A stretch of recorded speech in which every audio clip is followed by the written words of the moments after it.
Nauwi sa gulo ang kilos protesta ng isang grupo na tangkain nilang pasukin ang isang sangay na Meralco sa Quezon City. May ulat on the spot si Julius Segovia.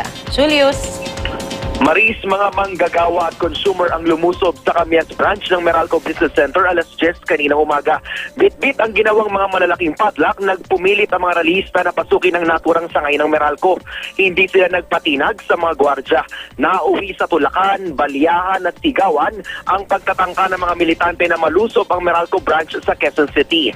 Ayon kay Erwin Puhawan, ang coordinator ng Freedom from Debt Coalition, kung pagbabatayan ng utos ng ERC na recalculation ng Western prices, lumalabas na nagkaroon di umano ng manipulasyon sa presyo ng kuryente sa merkado.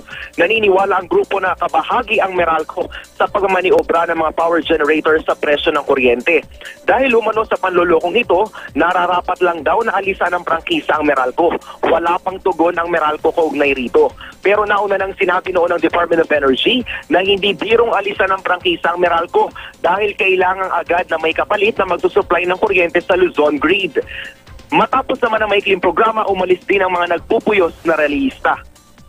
Maris, para naman sa party list group na Bayan Muna, partial victory pa lang sa consumers ang malaking itinapya sa original na all-time high power rate hike ng Meralco kasunod ng recalculation ng Western prices. Pinaninindigan pa rin nilang wala dapat ni isang kusing na taas singil na dapat bayaran ng consumers. Dapat daw ibalik ang mga sobrang singil at magbayad din ng danyos ang Meralco sa mga customer.